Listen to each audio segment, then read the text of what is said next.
नमस्ते बच्चों। आज हम कक्षा 9 में काव्य खंड का बच्चे काम पर जा रहे हैं पाठ के प्रश्नोत्तर करेंगे। इसे कवि राजेश जोशी जी ने लिखा है। तो सबसे पहले हम पाठ का परिचय प्राप्त कर लेते हैं। प्रस्तुत कविता में बाल मजदूरी के विषय को आधार बनाकर बच्चों के बचपन को छीन लिए जाने की व्यथा को व्यक्त किया गया है। कविता में उस सामाजिक व आर्थिक विडंबना की ओर इशारा किया गया है जिसमें बच्चे शिक्षा, खेल और जीवन की खुशियों से वंचित हैं। काम पर जाना उनकी मजबूरी है। तो सबसे पहले पहला प्रश्न पढ़ते हैं। कविता की पहली दो पंक्तियों को पढ़ने तथा विचार करने से आपके मन मस्तिष्क में जो चित्र उभरता है उसे लिखकर व्यक्त कीजिए। देखिए, कविता की पहली दो पंक्तियां हैं। कोहरे से ढकी सड़क पर बच्चे काम पर जा रहे हैं। सुबह सुबह बच्चे काम पर जा रहे हैं। ये थी कविता की पहली दो पंक्तियां। इनको पढ़ करके आपके जो दिमाग में इन बच्चों के प्रति चित्र आता है उसी को लिख करके अपने शब्दों में व्यक्त करना है। कविता की पहली दो पंक्तियों को पढ़ने तथा विचार करने से मेरे मन मस्तिष्क में यह चित्र उभरता है कि बच्चे निरही व मासूम होते हैं, कोमल व सच्चे होते हैं, लेकिन आर्थिक विषमताओं के कारण सर्दी की कोहरे भरी सुबह में अपनी नींद को अधूरा छोड़कर उन्हें काम पर जाना पड़ रहा है। मेरे मन में ये विचार आते हैं कि कब तक इन बच्चों के नाजुक कंधों पर जिम्मेदारी का बोझ रहेगा। कब हमारा भारत सही मायनों में एक संपन्न और प्रगतिशील देश कहलाएगा, जहां हर बच्चा काम पर जाने की बजाय पाठशाला जाएगा और अपने सपनों को साकार करेगा। तो ये था पहला प्रश्न। अब आप दूसरा प्रश्न प्रस्तुत है। कवि का मानना है कि बच्चों के काम पर जाने की भयानक बात को विवरण की तरह ना लिखकर सवाल के रूप में पूछा जाना चाहिए। कैसे? कि काम पर क्यों जा रहे हैं बच्चे। कवि की दृष्टि में उसे प्रश्न के रूप में क्यों पूछा जाना चाहिए। देखिए, एक होता है लेख की तरह लिख देना, विवरण की तरह लिख देना। तो कवि कह रहा है कि विवरण की तरह ना लिखकर बच्चे काम पर क्यों जा रहे हैं ऐसे प्रश्न करना चाहिए। क्यों? क्योंकि वास्तव में किसी बात का वर्णन करने से वह बात साधारण हो जाती है। लोग विवरण को पढ़कर भूल जाते हैं। उसी बात को अगर प्रश्न के रूप में कहा जाता है तो वह लोगों के लिए चिंतन का विषय बन जाती है और कई बार लोगों के मन को झकझोर जाती है। लोग उसके समाधान के लिए सक्रिय हो जाते हैं। कवि इस समाधान को साधारण ने बनाकर लोगों को सोचने के लिए मजबूर करने वाला बनाना चाहता है। देखिए, क्यों चाहता है कवि कि वो प्रश्न के रूप में पूछा जाना चाहिए। इसलिए क्योंकि प्रश्न को उत्तर की अपेक्षा होती है। अगर हम प्रश्न पूछेंगे तो हमें उत्तर भी मिलेगा। प्रश्न पूछने पर लोग बाग सोचने के लिए मजबूर हो जाएंगे, उसका उत्तर देने के लिए मजबूर हो जाएंगे। और जब वो उत्तर देंगे तो शायद इस समस्या का समाधान निकल आएगा कि बच्चे काम पर क्यों जा रहे हैं।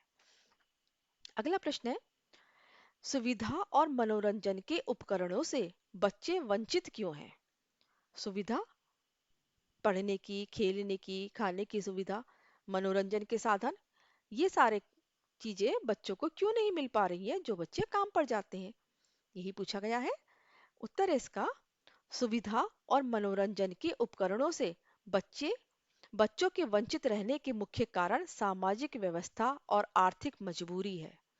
समाज के गरीब तबके के बच्चों को न चाहते हुए भी अपने माता पिता का हाथ बटाना पड़ता है।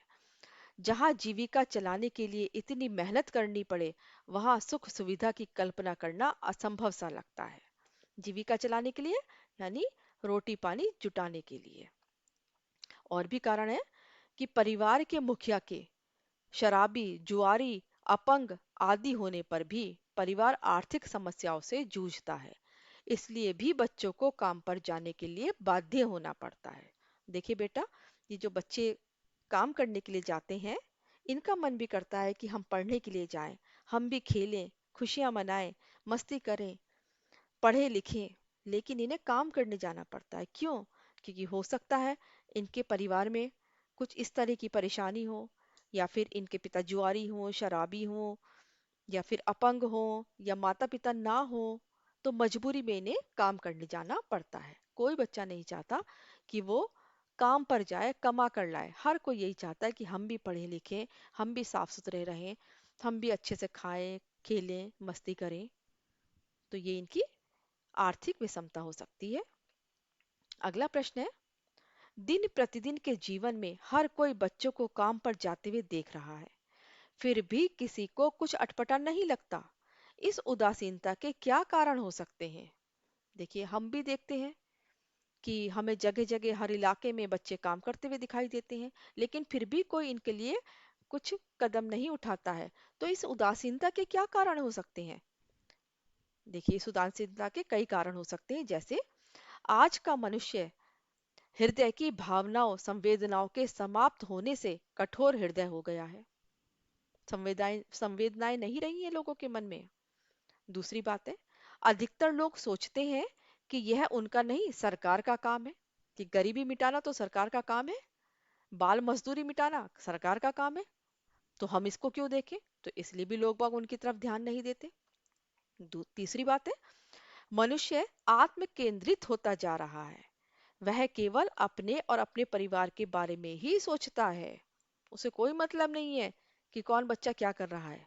वो केवल अपने बारे में सोचता है, अपने बच्चों के बारे में सोचता है। नंबर 4, व्यस्तता के कारण भी आज के लोग अपनी ही परेशानी में इस कदर खोए हैं कि उन्हें दूसरों की समस्या से कोई सरोकार नहीं है। इतनी बिजी लाइफ हो गई है आजकल कि लोग बाग अपने में ही खोए रहते हैं। उनकी अपनी ही इतनी समस्या होती है कि वो उन्हीं को सुलझाने में लगे रहते हैं। तो दूसरे बच्चों की तरफ कौन देखेगा? अगली बात, लोगों को कम कीमत में अच्छे श्रमिक मिल जाते हैं, इसलिए भी इसके विरुद्ध कोई कदम नहीं उठाना चाहता। देखिए, बड़ी आवश्यक बात है, ये बड़ी विडंबना है कि लोगों को बाल मजदूर कम पैसों में मिल जाते हैं। लोग बाग कम पैसे देकर उनसे ज्यादा से ज्यादा काम ले लेते हैं, इसलिए भी लोग बाग कदम नहीं उठाना चाहते इस ओर। फिर जो पैसे वाले लोग होते हैं, वो तो इस ओर बिल्कुल कदम ही नहीं उठाना चाहते। वो तो सोचते हैं कि ये हमारे सर्वेंट हैं, नौकर हैं, काम करेंगे और हम बैठकर आराम से मौज मस्ती लेंगे क्योंकि हमारे पास पैसा है। तो इसलिए भी बाल मजदूरी बढ़ती ही जा रही है।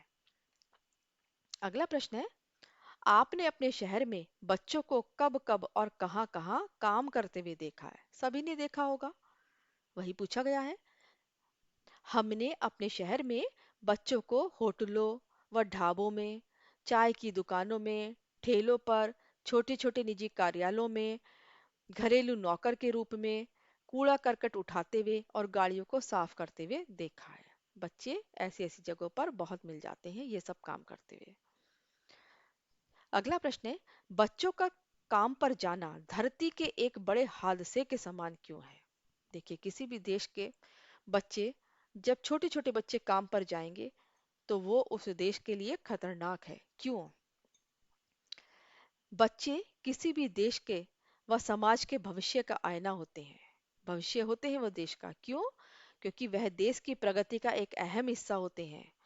यदि इस अहम हिस्से की उचित देखभाल नहीं की जाएगी तो समाज प्रगति कैसे कर सकेगा? बच्चे भोले होते हैं, इसलिए उनका पूरा पूरा ध्यान रखना चाहिए। समुचित शारीरिक और मानसिक विकास के लिए उन्हें संतुलित भोजन एवं अन्य सभी सुविधाएं देना चाहिए। सही मार्गदर्शन देना चाहिए तथा उनकी जिज्ञासा को शांत किया जाना आवश्यक है। उन्हें खेलकूद के पर्याप्त अवसर मिलने चाहिए। अगर ऐसा नहीं होता तो देश के ये भविष्य धरती के एक बड़े हादसे के समान हो जाएंगे। समझ आया आपको ये प्रश्न उत्तर? अगर आपको मेरा ये वीडियो अच्छा लगे, मेरे प्रश्न उत्तर आपको समझ में आए, तो मेरे चैनल को सब्सक्राइब कीजिए, कमेंट करिए, शेयर करिए। खुश रहिए, स्वस्थ रहिए। धन्यवाद।